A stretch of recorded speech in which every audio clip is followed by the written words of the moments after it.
انتظار الحق تھانوی صاحب، حضرت مولانا امین انصاری صاحب، علامہ زاہد حسین ہاشمی صاحب، دیگر حضرات علماء کرام۔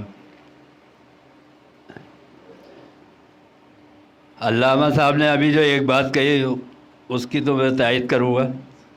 انہوں نے بالکل صحیح بات کہی کہ اگر کسی عالم کی تقریر اہل تشیع کے مجمع میں ہو تو بہت زبردست داد ملتی ہے، وہ عالموں کی قدر کرتے ہیں، یہ بات تو ہے۔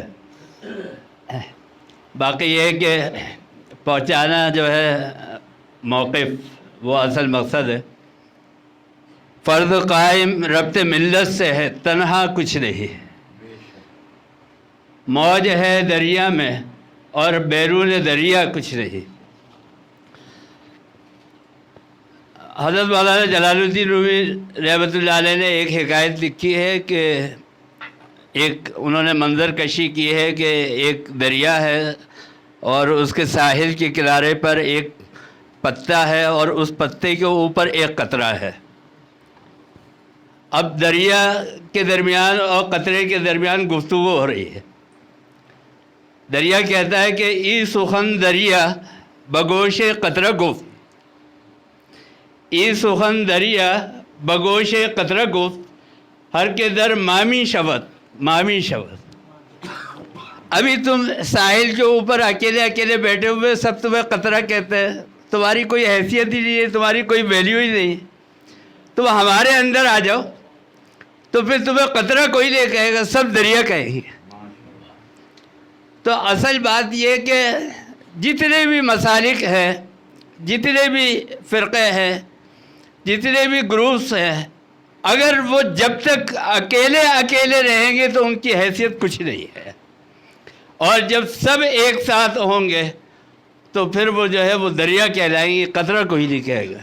میں تو کہتا ہوں، ہو سکتا ہے ہمارے لوگ برا مان جائے، کہ اہل تشیع کے جلوس کے اندر بھی تمام مسالک کے علماء جو ہے وہ جائے، اور تمام مسالک کے علماء کے جلوس کے اندر اہل تشیع کے حضرات بھی آئے۔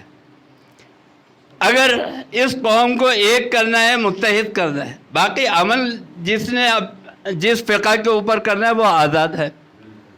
دیکھیں ایک بات یہ یاد رکھیے، مختصر میں بس ایک بات کہہ کے ختم کروں گا۔ حضرات علماء کرام تشریف فرمائے، جس چیز کی جہاں سے ابتدا ہوتی ہے، جیسے میں آپ کو ایک مثال دیتا ہوں، یہ لائٹ ہے، یہاں پر لائٹ جل رہی، اب آپ اس کو جائیں پی ایم ٹی تک جائیں، پی ایم ٹی سے پھر پاور ہاؤس جائیں، پھر آپ گریڈ اسٹیشن کے اوپر جائیں، پتہ چلے گا کہ جا کے ختم کہاں ہو رہی ہے، وہاں کے اسی کے گریڈ اسٹیشن پہ، پاور ہاؤس کے اوپر۔ تو جہاں ختم ہو رہا ہے وہیں سے ابتدا بھی تو ہو رہی ہے۔ ہم اور آپ سنی ہے، شیعہ ہے، اہل حدیث ہے، اہل سنت ہے، کچھ بھی ہیں، قرآن کریم کہتا ہے ہماری ابتدا کہاں سے ہو رہی ہے؟ یا ایھا الناس اتقوا ربکم الذی خلقکم من نفس واحدہ۔ آپ جب چلیں گے یہاں سے تو ان سب کی انتہا کہاں پر ہوگی؟ حضرت آدم علیہ السلام۔ بس اس کا مطلب یہ ہے کہ تمام انسانیت جو ہے وہ ایک ہی انسان کی پیداوار ہے، اور وہ حضرت آدم علیہ السلام کی، اور وہ اللہ تعالیٰ کی وہ مخلوق ہے کہ جس کو اللہ تعالیٰ نے اپنے ہاتھ سے پیدا کیا ہے۔ تو جس کا مطلب یہ ہے کہ جب ایک انسان سے ہم سب پیدا ہے تو پھر کسی فرقے میں بٹنے کی اور کسی گروپ کے اندر علیحدہ رہنے کی ہماری کوئی حیثیت نہیں ہے۔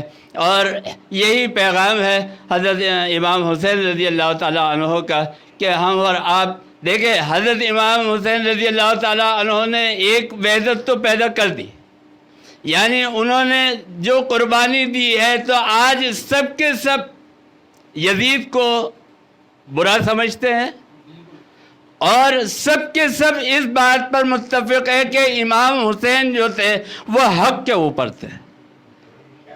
تو اس کے اوپر تو حق کے اوپر تو حضرت امام حسین رضی اللہ تعالیٰ عنہ نے سب کو ایک کر دیا ہے. بس ان کی زندگی، ان کا کردار، ان کی سیرت یہ ہمارے آج زندگی کے اندر آ جائے تو ہم بھی اسی راستے کے اوپر چل سکتے ہیں. اور جب تک ہم دیکھیں، جب تک ہم خود نہیں بدلیں گے، ہم سے مراد یہ ہے کہ علماء اور دانشور اور جتنے بھی بڑے لوگ ہیں، کریم ہیں، جتنے بھی لیڈر ہیں، جب تک ہم خود نہیں بدلیں گے، اگر ہم لاکھ کوشش کر لیں کہ ہم قوم کو بدل لیں، قوم بدلنے والی نہیں ہے. حضور اکرم صلی اللہ علیہ وسلم نے سب سے پہلے سیرت اپنی ظاہر کی، سیرت آپ صلی اللہ علیہ وسلم کی قرآن کریم کے اوپر عمل ہے. آج ہم اور آپ اس سیرت کو جب تک اپنائیں گے نہیں اور اس قرآن کو پکڑیں گے نہیں تو جب تک ہم کامیاب نہیں ہو سکتے.